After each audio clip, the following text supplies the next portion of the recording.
beautiful souls, it's Kerry with the full moon forecast. Haven't been on for a little while and I have been super busy behind the scenes, and that's all going to bear fruit. Fabulous. And so just talking about today's eclipse, which is the 25th of March, and it is exact at 5:30 p.m. Australian Central Daylight Time, and it's at 6 degrees of Libra. Now, there is a Sabian symbol associated with this degree, and I'm going to read out the meaning for that in just a moment. And also, I'd like to read out the meaning of the Saros system associated with this eclipse. Eclipses can be a little bit frightening in terms that they shake us up on our path. Something will happen, usually an external event. And really, just go with the flow. Don't try to control things, because you really...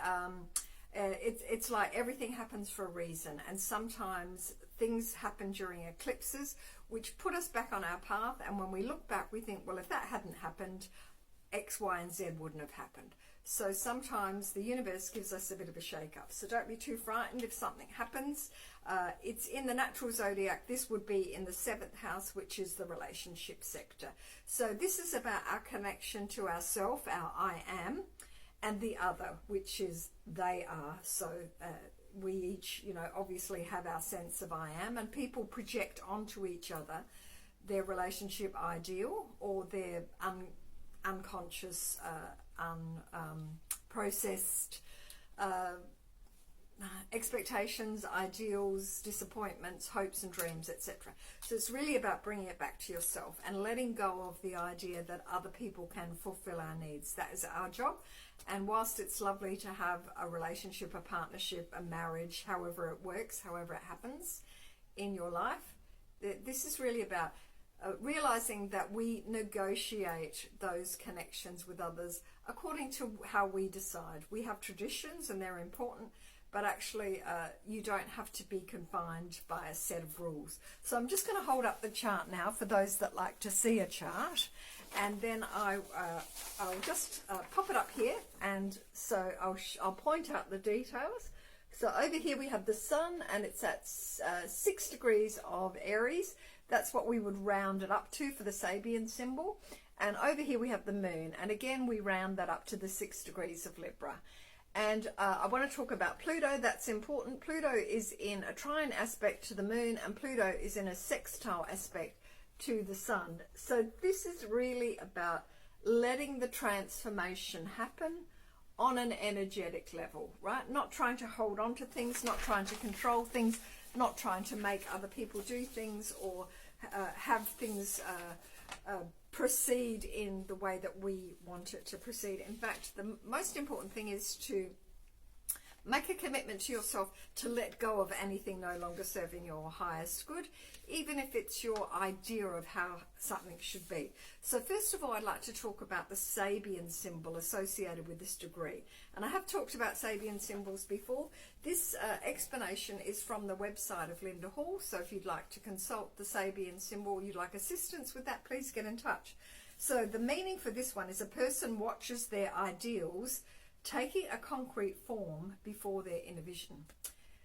This symbol is one of the few Sabian symbols that speak directly of the idea of the law of attraction. As a person imagines, so does their outer reality take shape and bring to them what they were imagining. In your life, you'll find vivid examples of thoughts manifesting as things, and they do. So please be careful with your thoughts. Ideals are not only brought into the light of reality, but they are put to the test. This shows the ability to be able to visualize your thoughts and feelings, and if possible, to project your creative ideas out into the real world. What you think can happen, can happen. So if you think it can happen, it can happen. Confrontations with objectives, meditations and affirmations. They need to be careful of what's wanted. Writing and being published, designs and plans, the secret. So now we're going on to kind of the flip side, which can be the negative side of it. We've got builders, being dissatisfied with what was thought to be the ideal, not being careful of what you've asked for, neurosis, focusing on the negative, thereby bringing in the negative.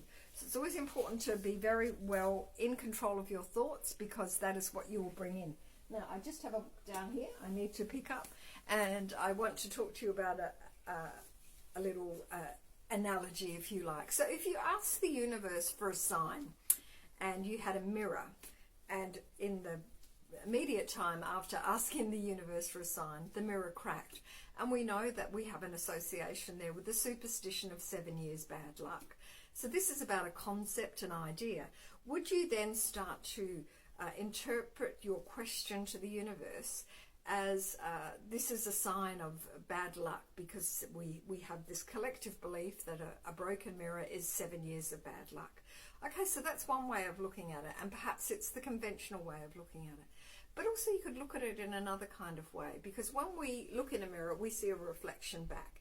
And what I've talked about there in terms of that Sabian symbol is a spiritual concept that our external reality reflects what we've sent out energetically through our thoughts. Our thoughts are things, they are energy waves. People are just starting to kind of be on the vanguard of this.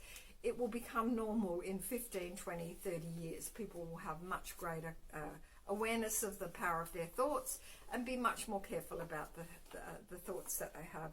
And hopefully we'll clean up some of the filth and corruption in the world. So, okay, the Saros system.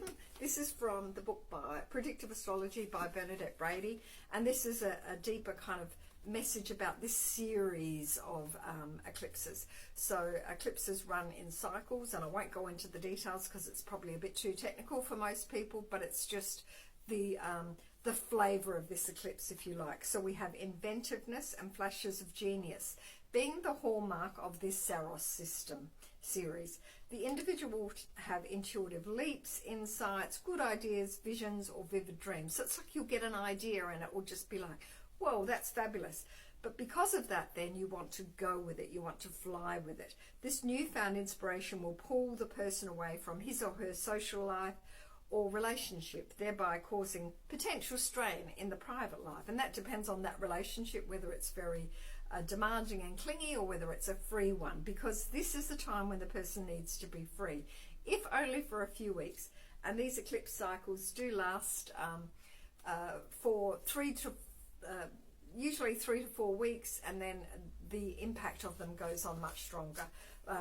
So lovely to connect, and I'll try to do some more updates. I've had a lot going on behind the scenes with my business and some exciting changes going on. So take care, lovelies, and enjoy the eclipse. And with the full moon, actually, if you want to just kind of try to harness those energies, really think about your thoughts and what, you know, how they're reflected in your life. If you're having a lot of conflict and drama and unhappiness, really think about how your mind works and what kind of energy you send out. Try to always be in a place of peace and calm. It's very difficult if you had a lot of drama, because sometimes the repercussions from that can take a while to settle down.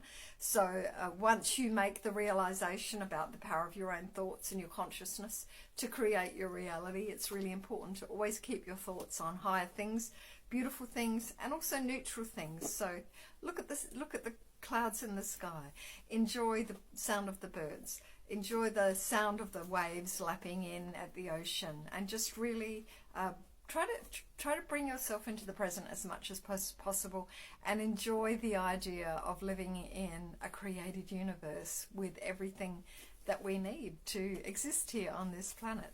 Take care.